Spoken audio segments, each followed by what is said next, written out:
नमस्कार, स्वागत है आपका आवाज समाचार में। मैं हूं आपके साथ निकिता बागवान। खबरों की शुरुआत करेंगे हेडलाइंस से।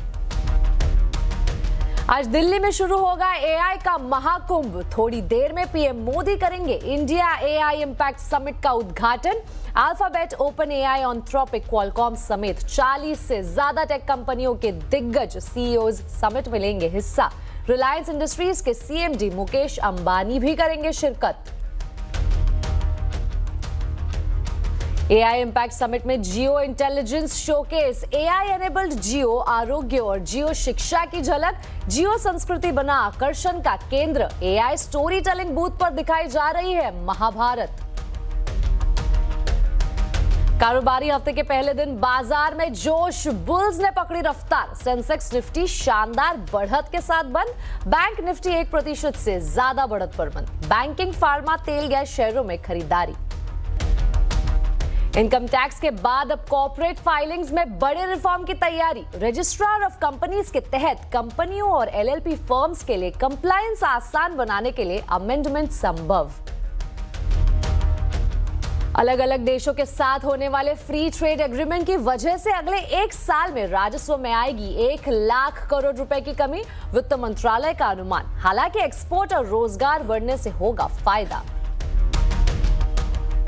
महंगाई की चाल ने पकड़ी रफ्तार। जनवरी में थोक महंगाई दर 10 महीने की ऊंचाई पर 0.83% से बढ़कर 1.81 पर पहुंची। खाने पीने की चीजें, सब्जियों और मैन्युफैक्चर्ड प्रोडक्ट्स के बढ़े दाम। T20 वर्ल्ड कप में भारत की पाकिस्तान पर बड़ी जीत के बाद देश भर में जश्न, लेकिन पाकिस्तानी फैंस सड़कों से लेकर घरों तक निकाल रहे हार का गुस्सा। टीम के बॉयकॉट की भी हो रही है मांग। राजस्थान के भिवाड़ी में केमिकल फैक्ट्री में भीषण आग, 7 मजदूरों की मौत, कई घायल। मौके पर रेस्क्यू ऑपरेशन जारी। बुलेटिन में सबसे पहले बात करेंगे इंडिया एआई इंपैक्ट समिट की।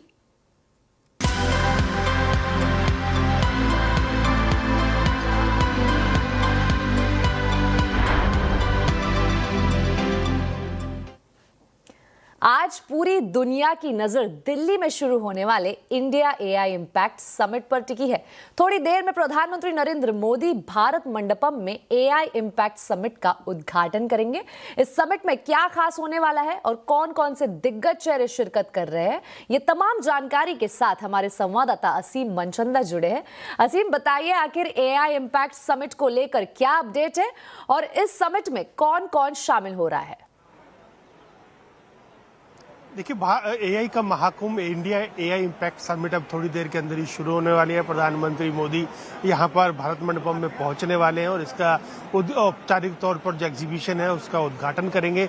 20 से ज्यादा देश के जो प्रतिनिधि हैं वो यहां पर हिस्सा ले रहे हैं और 100 से ज्यादा देशों के लोग या रिप्रेजेंटेटिव्स यहां पर पहुंचे हुए हैं इस एआई समिट में हिस्सा लेने के लिए। तो करीबन 2.5 लाख लोग हैं जिन्होंने इस पूरे एआई समिट में हिस्सा लेने के लिए रजिस्ट्रेशन भी कराया और करीबन यहाँ पर 300 से ज्यादा सेशंस रखे गए हैं जिसके अंदर 3,500 से ज्यादा पार्टिसिपेंट्स जो है वो हिस्सा लेंगे। उन सेशंस को कोऑर्डिनेट किया जाएगा। एआई का क्या इम्पैक्ट होगा हमारे ऊपर, एआई रिस्पॉन्सिबल एआई किस तरह से होनी चाहिए, उन सब के ऊपर फ्रेमवर्क, एआई का फ्रेमवर्क क्या होना चाहिए, तो इन सारी चीजों के ऊपर चर्चा यहाँ पर इसके अंदर होगी। और ये भी बता दूं कि 40 से बड़ी कंपनियों के बड़े बड़े सीईओज जो कि एआई में सबसे महत्वपूर्ण माने जाते हैं वो इसमें हिस्सा ले रहे हैं।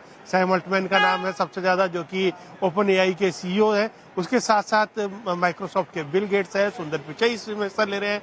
इसके साथ साथ रिलायंस इंडस्ट्रीज के चेयरमैन मुकेश अंबानी भी इसमें हिस्सा जो है वो लेंगे। तो यहाँ पर डिस्कशन इनका अगले 5 दिनों तक किया जाएगा कि किस तरह से हम इंडिया रिस्पॉन्सिबल एआई को लेकर के काफी तेजी से आगे बढ़ सकता है। और इंडिया की अगर मैं एआई की बात करूं तो ग्रोथ काफी तेजी से हो रही है। $900 मिलियन के आसपास का इन्वेस्टमेंट एआई के अंदर ऑलरेडी आ चुका है और अगले 5 दिनों में ये उम्मीद है कि जो लोग आ रहे हैं, जो दिग्गज आ रहे हैं, वो 70 से लेकर के $100 बिलियन का इन्वेस्टमेंट एआई के अंदर कमिट कर सकते हैं। ऑलरेडी आज हमने देखा कि एंथ्रोपिक ने अपना ऑफिस बेंगलुरु के अंदर खोल दिया है। ओपन एआई पहले ही भारत को लेकर के काफी एक्साइटेड थी, उसने भी अपना ऑफिस खोला। तो अगले 5 दिनों तक आपको यही चर्चा होती हुई दिखेगी और हम अपने दर्शकों तक सारी चर्चा लेकर के आएंगे कि किसने क्या कहा और एआई किस तरह से आगे बढ़ रही है। जी बिल्कुल असीम, बहुत बहुत शुक्रिया इस पूरी जानकारी के लिए। इंडिया एआई इम्पैक्ट समिट में जियो का जलवा भी बढ़ चढ़कर दिखेगा। कंपनी ने जियो इंटेलिजेंस शोकेस किया है। क्या है इसमें खास, इसका जायजा लिया है संवाददाता दीपाली नंदा ने।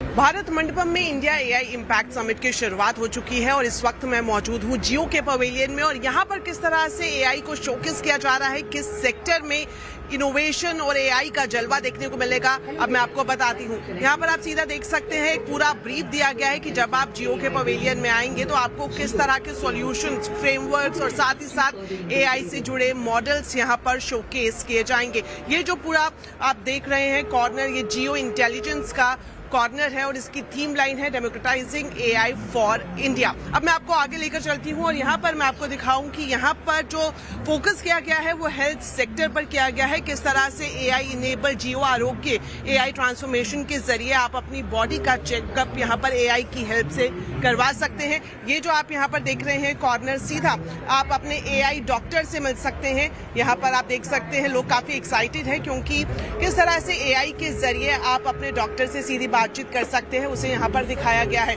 और अब जो यहाँ का एक कहा जाए सेंटर ऑफ अट्रैक्शन बना हुआ है वो है ये जियो संस्कृति, AI for story telling and culture. किस तरह से हम अपने कल्चर को एआई की मदद से एक बार फिर से पुनर्जीवित कर सकते हैं, उसे संजो के रख सकते हैं। आप देख सकते हैं एआई के जरिए यहाँ पर महाभारत शोकेस की जा रही है। इधर आप देखेंगे जो महाभारत के अलग अलग कैरेक्टर्स हैं वो यहाँ पर आपके सामने आपको लगेगा कि फेस टू फेस अपने डायलॉग्स बोल रहे हैं। तो इस तरह का यहाँ पर पूरा शोकेस किया गया है। आगे भी आपको लेकर चलती हूँ और यहाँ पर आप देखेंगे कि हर एक सेक्टर में यहाँ पर एआई को शोकेस किया गया है। अब किस तरह से एजुकेशन में खास तौर पर जो जियो शिक्षा की शुरुआत की गई है, किस तरह से एजुकेशन के क्षेत्र में एआई के जरिए आप बच्चों को पर्सनलाइज्ड लर्निंग दे सकते हैं, इन्फिनिटी नॉलेज दे सकते हैं, वो यहाँ पर शोकेस की जा रही है। तो हर एक सेक्टर, चाहे वह स्वास्थ्य हो, कृषि हो या फिर एजुकेशन हो और साथ ही साथ संस्कृति का भी मैंने आपको दिखाया कि किस तरह से जियो एआई में काम कर रहा है।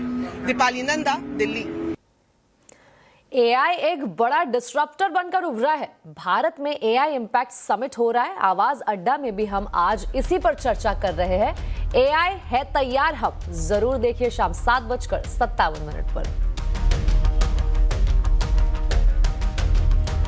बढ़ते अगली खबर की ओर। इनकम टैक्स के बाद अब सरकार कॉर्पोरेट फाइलिंग्स में रिफॉर्म करने जा रही है। जी हां, सूत्रों के मुताबिक रजिस्ट्रार ऑफ कंपनीज के तहत कंपनियों और एलएलपी फर्म्स के लिए कंप्लायंस आसान बनाने के लिए अमेंडमेंट लाया जा सकता है ताकि एमसीए पोर्टल पर दाखिल किए जाने वाले फॉर्म्स को छोटा और आसान बनाया जा सके। ज्यादा डिटेल के लिए हमारे साथ संवाददाता आलोक प्रियदर्शी। आलोक, सरकार क्या रिफॉर्म करने जा रही है? बिल्कुल, देखिए, इनकम टैक्स के बाद अब कंपनियों और एलएलपी फर्म्स के लिए जो मौजूदा कारपोरेट फाइलिंग्स के नॉर्म्स हैं उसमें सरकार बड़े रिफॉर्म की तैयारी कर रही है। सीएनबीसी आवाज को सूत्रों से जानकारी मिली है कि रजिस्ट्रार ऑफ कंपनीज के तहत जितने भी अलग अलग फॉर्म्स हैं सरकार उसको रैशनलाइज कर सकती है। इसके लिए जल्द ही कंपनीज एक्ट और एलएलपी एक्ट में अमेंडमेंट लाया जा सकता है। जो हमें जानकारी मिली है खासतौर पर पूरा फोकस डीक्रिमिनलाइजेशन पर है और साथ ही साथ जो मौजूदा फीस स्ट्रक्चर है उसको आसान बनाने को लेकर है। साथ ही साथ कंप्लायंस बर्डन को भी आसान बनाया जा सकता है जिससे कंपनियों और एलएलपी फर्म्स को इस तमाम जितने भी रेगुलेटरी फाइलिंग्स होती हैं उनको उनके लिए आसान हो जाए। दरअसल अभी तक करीब 60 से ज्यादा ऐसे फॉर्म्स होते हैं जो अलग अलग मौकों पर जमा करने होते हैं, दाखिल करने होते हैं एमसीए के पोर्टल पर। लेकिन अब कई सारे फॉर्म्स को छोटा किया जा सकता है ताकि बार बार एक ही जानकारी को भरने की जरूरत न पड़े। लिहाजा इन सब चीजों को बदलाव करने के लिए कैबिनेट नोट तैयार किया गया है एमसीए की तरफ से और जल्द ही कैबिनेट में लाने के बाद इसको बजट सत्र के दूसरे हिस्से में अमेंडमेंट को पेश किया जा सकता है ताकि मौजूदा जो फॉर्म्स हैं उसमें बदलाव किया जा सके। जी आलोक, बहुत बहुत शुक्रिया इस पूरी जानकारी के लिए। अब आपको बता दें, अलग अलग देशों के साथ होने वाले एफटीए यानी फ्री ट्रेड एग्रीमेंट की वजह से अगले 1 साल में राजस्व वसूली में 1 लाख करोड़ रुपए की कमी आएगी। वित्त मंत्रालय ने बजट डॉक्यूमेंट में इसका अनुमान दिया है। हालांकि एफटीए से एक्सपोर्ट में बढ़ोतरी होगी और रोजगार के नए मौके पैदा होंगे। एफटीए से होने वाले असर पर और ज्यादा जानकारी के लिए चलते हैं लक्ष्मण रॉय के पास। लक्ष्मण जी, एफटीए के तहत हम ये जो दूसरे देशों के सामानों पर इंपोर्ट ड्यूटी में छूट देते हैं, ये कितना महंगा पड़ता है हमारे राजस्व पर? देखिए, वैसे तो इस सरकार में यूरोपियन यूनियन के 27 देश को शामिल कर लिया जाए तो करीब 34 से ज़्यादा देशों के साथ भारत ने फ्री ट्रेड एग्रीमेंट कर लिया है। अब हमेशा ये चर्चा का विषय रहता है कि इस फ्री ट्रेड एग्रीमेंट से फ़ायदा कितना होता है, नुकसान कितना होता है। तो बजट के दस्तावेज में एक जो आंकड़े आए हैं वो काफ़ी सबके ध्यान में आ रहा है। वो ये है कि इन फ्री ट्रेड एग्रीमेंट की वजह से चालू कारोबारी साल में 1 लाख करोड़ रुपए से ज़्यादा के रेवेन्यू में कमी आएगी। ये रेवेन्यू में कमी क्यों आएगी? क्योंकि जिन देशों के साथ हमने फ्री ट्रेड एग्रीमेंट किया है उनके सामान जब हमारे देश में आएंगे तो एग्रीमेंट के तहत हम उन सामानों पर या तो इंपोर्ट ड्यूटी नहीं लेंगे तो पहले के मुकाबले कम लेंगे। इस वजह से चालू कारोबारी साल यानी 2025-26 में 1,01,453 करोड़ रुपए राजस्व में कमी आने का अनुमान दिया गया है, जिसको रेवेन्यू फॉरगॉन भी कहते हैं। इससे पिछले साल यानी 2024-25 में रेवेन्यू फॉरगॉन जो था वो 98,569 करोड़ रुपए था। और सबसे ज़्यादा आसियान देशों के साथ जो हमने फ्री ट्रेड एग्रीमेंट किया है उनके जो सामान हमारे यहाँ आते हैं उनकी वजह से रेवेन्यू में कमी आती है। वो करीब 40,833 करोड़ रुपए के रेवेन्यू में कमी आती है। जापान के साथ हमने फ्री ट्रेड एग्रीमेंट किया है, उसके जो सामान आते हैं उससे करीब 11,365 करोड़ रुपए रेवेन्यू में कमी आती है। अब आप कहें कि ये जो रेवेन्यू में कमी आ रही है इसका मतलब ये माना जाए कि फ्री ट्रेड एग्रीमेंट से नुकसान हो रहा है, ऐसा कहना सही नहीं होगा। चूंकि ये बात सही है कि फ्री ट्रेड एग्रीमेंट के जरिए जब सामने वाले देश का सामान हमारे यहाँ आता है तो हमें रेवेन्यू में कमी दिखती है। और फ्री ट्रेड एग्रीमेंट में सामने वाला देश भी हमें फायदा देता है कि आपके सामान जब आएंगे तो हम भी ड्यूटी घटाएंगे या ड्यूटी कम करेंगे। इन आंकड़ों में उसको शामिल नहीं किया गया है। रही बात इन आंकड़ों की, तो आसियान देशों के साथ जो सबसे ज़्यादा रेवेन्यू में कमी आ रही है फ्री ट्रेड एग्रीमेंट की वजह से, उसको सरकार भी मानती है कि उन देशों के साथ जो फ्री ट्रेड एग्रीमेंट किया गया उसमें कुछ तकनीकी दिक्कतें रह गई थी, भारत के पक्ष को सही से नहीं रखा गया था। इस वजह से दोनों पक्ष अब तैयार हो गए कि उन फ्री ट्रेड एग्रीमेंट को नए सिरे से समीक्षा की जाएगी आसियान देशों के साथ फ्री ट्रेड एग्रीमेंट का। रही बात दूसरे देशों के साथ जो फ्री ट्रेड एग्रीमेंट किया गया, आंकड़ों में दिखता है कि उनके सामान आएंगे तो हमें रेवेन्यू कम मिलेगा, लेकिन इसका दूसरा पहलू भी है। दूसरा देश भी हमारे सामान को छूट देता है, इसका मतलब हमारा एक्सपोर्ट बढ़ता है, वो इन आंकड़ों में शामिल नहीं है। एक्सपोर्ट बढ़ता है तो रोजगार के नए मौके मिलते हैं, वो इन आंकड़ों में शामिल नहीं है। इस वजह से इन आंकड़ों के आधार पर सिर्फ ये कहना कि रेवेन्यू फॉरगॉन हो रहा है, रेवेन्यू में कमी आ रही है, इस वजह से फ्री ट्रेड एग्रीमेंट से नुकसान है, कहना एक संतुलित नजरिया नहीं होगा। जी लक्ष्मण जी, बहुत बहुत शुक्रिया इस पूरी जानकारी के लिए। अब एक नजर आज के बाजार के हाल पर। कारोबारी हफ्ते के पहले दिन बाजार का जोश हाय रहा है। सेंसेक्स निफ्टी शानदार बढ़त के साथ बंद हुए, तो वही बैंक निफ्टी ने 1% से ज्यादा बढ़त हासिल की। बाजार में आज कैसे रहा है कारोबार, बता रही है कंचन नौटियाल। तो हफ्ते का पहला कारोबारी दिन बाजार ने पिछले हफ्ते की गिरावट में आज अच्छा खासा जो बाउंस बैक है वो देखने को मिला है। देखिए स्क्रीन पे आपको साफ जाहिर होगा कितने अच्छे खासे गेन्स के साथ आज बाजार जो है वो बंद होता हुआ नजर आया है। सेक्टर स्पेसिफिक अगर बात करी जाए तो बैंकिंग की तरफ से अच्छा खासा सपोर्ट मिला है। इनफैक्ट पिछले हफ्ते हमने देखा था कि आईटी में एक काफी ज्यादा पेन था ड्यू टू एंथ्रोपिक, लेकिन आज आईटी पैक भी हमें रिकवर होता हुआ नजर आया है। केवल 2 ही सेक्टर ऐसे हैं जहां पे थोड़ी सी मंदी देखने को मिली है, वो है निफ्टी ऑटो और साथ में जो कैपिटल मार्केट, यहां पे थोड़ा सा पेन परसिस्टेंटली दिखाई दिया है। लेकिन रेस्ट ऑफ द सेक्टर में अच्छी खासी जो बढ़त है वो आज के सत्र में देखी गई है। अब बात करी जाए कि स्टॉक स्पेसिफिक एक्शन किस तरीके का रहा है, तो देखिए यहाँ पे पावर ग्रिड, कोल इंडिया, एचडीएफसी बैंक और अडानी एंटरप्राइजेज, इनफैक्ट जितनी भी पीएसयू कंपनीज है वहां पे मोमेंटम आज काफी शानदार देखा गया है। अब अगर लूजिंग पॉकेट की बात कर ली जाए तो Tech Mahindra, Maruti Suzuki, Bajaj Finance और टाटा मोटर्स पीवी ये थोड़े से पेन में आज जरूर नजर आए हैं। लेकिन बाकी के अगर सेक्टर की बात करी जाए तो बैंकिंग में अच्छा खासा गेन देखने को मिला है। मॉर्निंग से ही हम देख रहे थे कि एचडीएफसी बैंक निफ्टी को अच्छा खासा जो सपोर्ट है वो देता हुआ नजर आया और एंड तक आते आते तो इनफैक्ट रिलायंस इंडस्ट्रीज ने भी एक अच्छा खासा साथ निफ्टी का दिया है। एक्सिस बैंक और केनरा बैंक में अच्छे खासे गेन्स आज के सत्र में देखे गए हैं। लेकिन लूजिंग पॉकेट में हम अगर बात करें तो बिकॉज आरबीआई की तरफ से जो लोन है उसमें बदलाव किया गया है। अब जो हमारे कैपिटल मार्केट की कंपनीज हैं उनको कोलेट्रल के तौर पे 100% कोलेट्रल देना होगा। उसके बाद हमें जो इतने भी कैपिटल मार्केट के स्टॉक है वहां पे एक भारी गिरावट जो है वो देखने को मिली है। लेकिन इसके अलावा रेस्ट ऑफ द सेक्टर्स की हम बात करें तो अच्छा खासा मोमेंटम हफ्ते के पहले कारोबारी दिन बाजार ने पकड़ा है। इसी के साथ आवाज समाचार में वक्त हो चुका है एक छोटे से ब्रेक का। खबरें आगे और भी है, बने रहिए हमारे साथ। ब्रेक के बाद फिर एक बार स्वागत है आपका आवाज समाचार में। अहमदाबाद से उदयपुर के बीच सफर करने वाले लोगों के लिए एक खुशखबरी है। अहमदाबाद से उदयपुर के बीच वंदे भारत ट्रेन शुरू हुई है। इससे लाखों यात्रियों का सफर आरामदायक हो जाएगा। पूरी डिटेल बता रहे हैं संवाददाता केतन जोशी। अहमदाबाद के असरवा स्टेशन से उदयपुर जाने के लिए अब वंदे भारत शुरू हो गई है और यात्रियों के लिए ये गेम चेंजर है, क्योंकि राजस्थान और गुजरात के बीच जो टूरिस्ट है वो आने जाने की तादाद जो संख्या है वो करीब करीब 4 करोड़ के अधिक है। तो आप सोचिए कि ये ट्रेन कितनी फायदेमंद होगी। अहमदाबाद से हर रोज शाम को 5:45 पर निकलेगी और उदयपुर रात 10 बजे पहुंच जाएगी, जबकि उदयपुर से सुबह 6:10 पर चलने वाली ट्रेन अहमदाबाद है वो सुबह 10:25 पर पहुंच जाएगी, यानी कि 4 घंटा 15 मिनट और 1-1.25 घंटे का फायदा भी होने वाला है। भाड़ा भी उतना ज्यादा नहीं है, 1000 रुपये के अंदर आप इस वंदे भारत ट्रेन का लुत्फ उठा सकते हैं। केतन जोशी, अहमदाबाद। बढ़ते अगली खबर की ओर। गृह मंत्री अमित शाह ने कहा है कि वो दिन दूर नहीं जब देश कश्मीर, नॉर्थ ईस्ट और नक्सलवाद की हिंसा से पूरी तरह मुक्त होगा।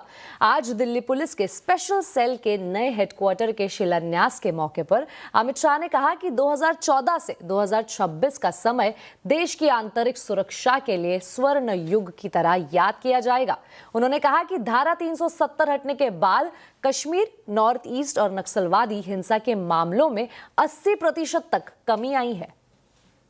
2014 के पहले हमारे देश में 3 समस्याएं नासूर की तरह 3-4 दशकों से हमारी आंतरिक सुरक्षा को चैलेंज देती थी।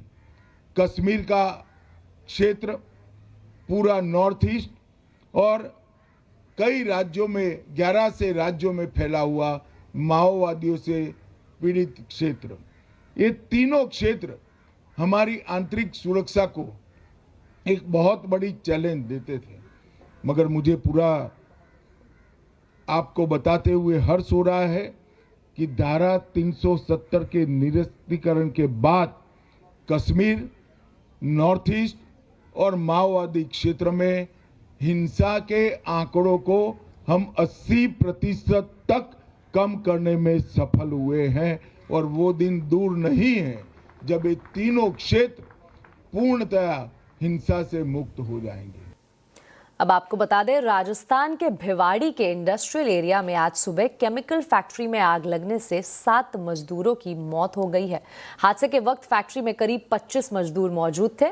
दमकल की गाड़ियों ने करीब 1.5 घंटे में आग पर काबू पाया। एडीएम सुमिता मिश्रा ने बताया कि पुलिस को गश्त के दौरान घटना का पता चला और तुरंत रेस्क्यू शुरू किया गया। अंदर 9 लोग फंसे हुए थे, जिनमें से 7 लोगों के शव बाहर निकाले जा चुके हैं।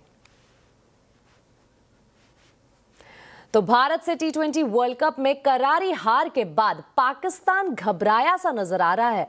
भारत में जहां जश्न थमने का नाम नहीं ले रहा, वहीं पाकिस्तान में लोगों का गुस्सा शांत नहीं हो रहा। पाकिस्तानी फैंस सड़कों से लेकर घरों तक हार का गुस्सा निकाल रहे हैं।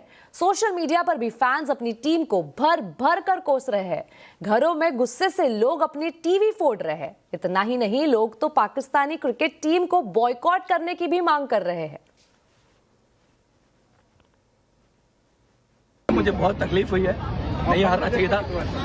मैं आता हूँ हर दफा यहाँ से जलील होके जाता हूँ, ख्वार होके जाता हूँ, रुसवा होके जाता हूँ। इनको कभी भी शर्म नहीं है, हया नहीं है कि हम 22 करोड़ आवाम के लिए, इस झंडे के लिए, इस मुल्क के, मेरे पाकिस्तान के नाम के लिए खेले, शान के लिए खेले, 22 करोड़ आवाम के लिए। मुझ जैसे मस्कीन गरीब पे तरस खाएं, जो अपना पैसा, अपना खर्चा, अपना टाइम बर्बाद करता है, यहाँ पर आता है, मैच देखता है, अपना काम काज सब कुछ छोड़ के आता है, अपना धंधा बंद करके आता है, इनका धंधा यहाँ पर देखने के लिए, जो दलील करवा के वापस मुझे घर भेजते हैं। भाई, हम महंगा टिकट एक मैच के लिए लेके आए, वो हमें शर्मिंदा कर रहे थे, हमें शर्म आ रही थी और हम मायूस थे अपनी टीम की कारकर्दगी से। हम मायूस है कि सैयद मोहसिन नकवी का एक बयानिए, उन्होंने इतना एक माइंड सेट बनाया, इतना बड़ा बयानिया सेट किया, इतना बड़ा इमेज गलत किया और हमारी टीम 1 मिनट में उस इमेज को खाक में मिला देती है। मुझे शर्म आ रही है। चलिए, तो अब बता देते हैं आपको आज के कंज्यूमर अड्डा टॉपिक के बारे में। देश के कंज्यूमर कोर्ट्स में 6.25 लाख मामले पेंडिंग है। क्या है ये इस बैकलॉग की वजह और ऐसे में कैसे मिलेगा कंज्यूमर को इंसाफ, इसी पर करेंगे चर्चा। कंज्यूमर अड्डा में शाम 5:57 पर जरूर जुड़िएगा। इसी के साथ आवाज समाचार में अभी के लिए इतना ही। आप देखते रहे CNBC आवाज और अपडेटेड रहे खबरों पर हमारे सोशल मीडिया हैंडल्स के जरिए। नमस्कार।